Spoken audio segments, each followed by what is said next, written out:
Friends, সেই সকালে তোমাদের সাথে দেখা হয়েছে, তারপর রান্নাবাড়া করেছি। আর এত বললাম না যে এতটা শরীর খারাপ, তার জন্য কিছু করা হয়নি। তো ওই জন্য আর সকাল থেকে ওই রান্নাবাড়া করে একদম ঘুম দিচ্ছিলাম টানাটানি করে। তো টান দিয়ে ঘুম। তো সবে উঠলাম, এটা হচ্ছে কিছুক্ষণ আগে। উঠে ওপরে বারান্দায় হাওয়া দিচ্ছিল, তার কারণেই এসছি ওপরে বারান্দাতে। তো মানে অনেকক্ষণ এসছি, তো এবার যেতে হবে, কাজকর্ম তো করতে হবে, বিকেল হয়ে গেছে। আর মায়ের কাছ থেকে তো নিয়ে এসছি কিছু ওল কচু নিয়ে এসছি, তো ওগুলো মাটিতে পুঁততে হবে। তো তোমার দাদাভাই ছিল করেছি। তো হচ্ছে কি আমার দাদুর অপারেশন হয়েছে। আমার দাদুর অপারেশন হয়েছে, এক্ষুনি রক্ত লাগবে। তো রক্ত দিয়েছে অনেকে, 3-4 বোতল রক্ত দেওয়া হয়ে গেছে। তারপরও রক্ত লাগবে। তো ওই জন্য আমার মেসো ফোন করেছিল, একটা মেসো রক্তর কার্ড করে দিয়েছে। তো সেই কারণেই ওই কার্ডটা নিয়ে আমাদের এখান থেকে জয়নগর দিয়ে আসতে গেছে, আরও বাড়িতে আসেনি এখনও। আর থাকলেও একটু করে দেখবে বলেছিল। যাই হোক, তোমরা একটু প্রে করো সবাই, একটু আমার দাদুকে ঠাকুরের কাছে প্রে করো, আমার দাদু যেন তাড়াতাড়ি সুস্থ হয়ে যায়। তো এমনিতে দাদুর সাথে প্রচণ্ড ছোটোবেলায় ঝগড়া করেছিলাম। তো দাদুরও শরীর খারাপ, দেখতে যেতে পারিনি। তো অপারেশনের দিনে আমি যাবো বলেছিলাম, তো গেলে তো দেখা হবে না, ওই জন্য যাইনি। তো দাদু একটু সুস্থ হয়ে যাক গেলে আর দাদু দেখতে যাব, এই কথা আছে। চলো তোমরা একটু প্রে করো আমার দাদু যাতে তাড়াতাড়ি সুস্থ হয়ে যায়। আর আমি এখন যাব আমাদের সামনে, তোমাদেরকে ব্যাক ক্যামেরায় দেখাই, সবচেয়ে ভালো হবে। আর মায়ের কাছ থেকে ওল আর কচু নিয়ে এসেছি, তো বাগানে পুঁততে হবে, অনেক কলা হয়ে গেছে। তো এগুলো সব কিছু পুঁততে হবে। আর এটা হচ্ছে ডিম দিয়েছিল, আমার একদমই মনে নেই, মা ডিম দিয়েছিল।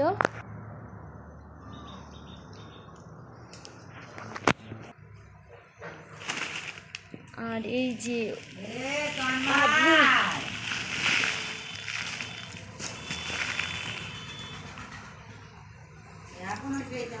যে ওল, কত বড় বড় কলা হয়ে গেছে।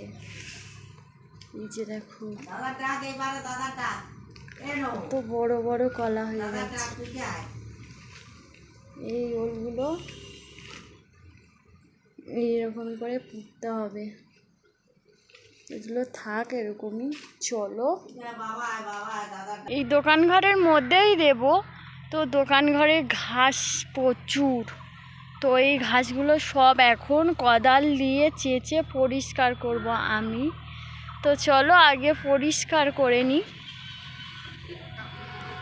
আর এইগুলো পোড়া কেন, কারণ ঘাস শুকিয়ে গেছিলো, তোমার দাদাভাই পরশু দিনকে আগুন লাগিয়ে দিয়েছে, ওই জন্য এগুলো পোড়া কালো হয়ে আছে। বিকেলে ওখান থেকে খানিকটা ঘাস পরিষ্কার করেছি, তারপর আর করা হয়নি। তো আবার কাল করব। তো একা দিনে তো আমি পারবো না অতগুলো ঘাস পরিষ্কার করতে।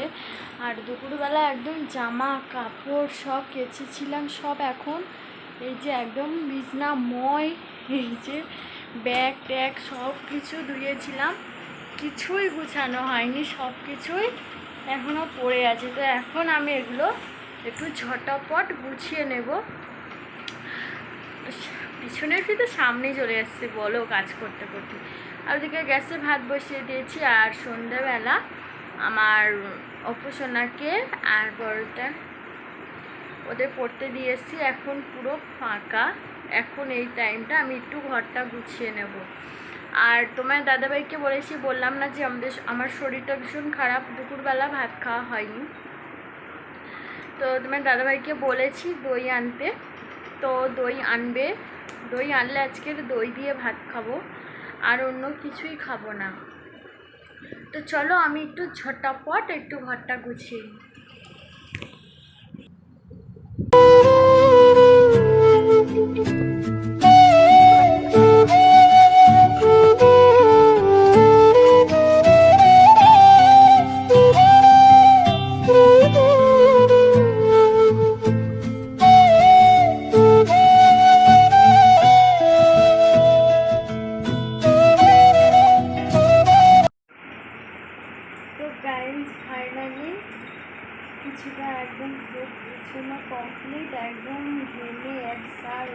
আছে, পাকা চলছে তাও।